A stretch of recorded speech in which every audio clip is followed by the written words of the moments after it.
this final part, we look at disorders of neuromuscular junction. Myasthenia gravis is an autoimmune disease associated with autoantibodies directed against acetylcholine receptors.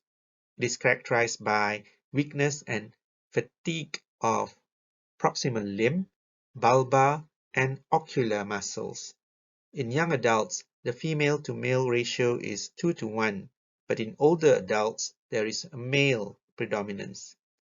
It is caused by immune-mediated loss of acetylcholine receptor at the motor end plate. Antibodies to acetylcholine receptor protein causes 85% of cases, and antibodies against muscle-specific receptor tyrosine kinase causes 15% of cases. Thymic hyperplasia is found in 70% of myasthenia gravis patients below the age of 40, and it is associated with other autoimmune disease such as thyroid disease, rheumatoid disease, pernicious anemia, and SLE. This diagram shows a normal neuromuscular junction with presynaptic terminal and a motor nerve ending, a synaptic cleft and postsynaptic membrane with multiple folds embedded with acetylcholine receptors.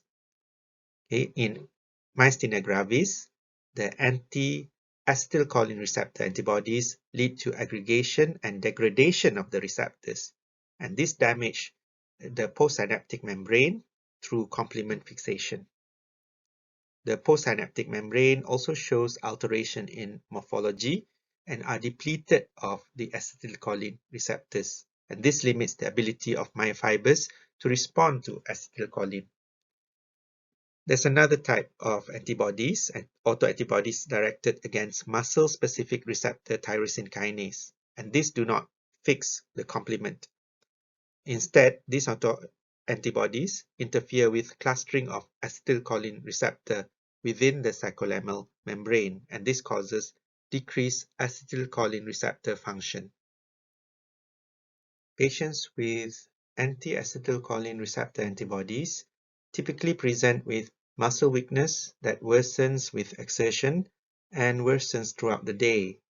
Diplopia and ptosis can be due to involvement of extraocular muscles, and in some patients, symptoms are confined to ocular muscles, while others develop generalized weakness that can be so severe as to require mechanical ventilation.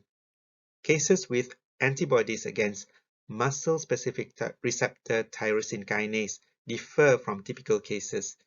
They exhibit more focal muscle involvement.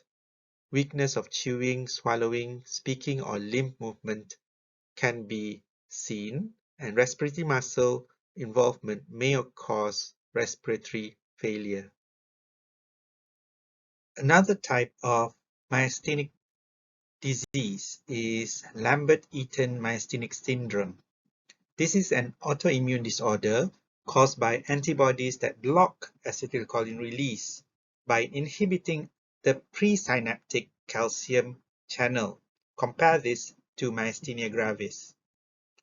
In myasthenia gravis, the rapid repetitive nerve stimulation decreases muscle response, but in Lambert-Eaton myasthenic syndrome, the rapid repetitive nerve stimulation increases muscle response.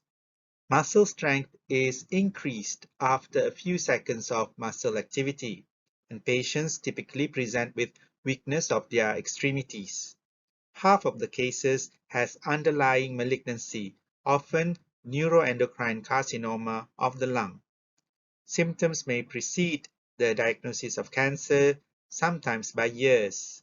It is thought that the stimulus for autoantibody formation in paraneoplastic cases may be the expression of the same calcium channel in the neoplastic cells.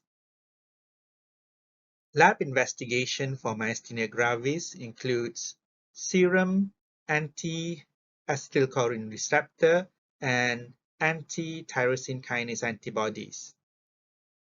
The anti-acetylcholine receptor antibodies are present in 85%, and the other antibodies are present in 15%. These antibodies are not found in healthy controls. Other tests that can be done is repetitive nerve stimulation, tensilon test, and imaging and other tests. The overall mortality of myasthenia gravis has dropped from over 30% to less than 5% with current therapies. Acetylcholinesterase inhibitors that increase the half-life of acetylcholine are the first line of treatment. Other treatments such as plasmapheresis and immunosuppressive drugs can control symptoms by decreasing autoantibody production. Thymectomy or removal of the thymus is often effective with patients with thymoma.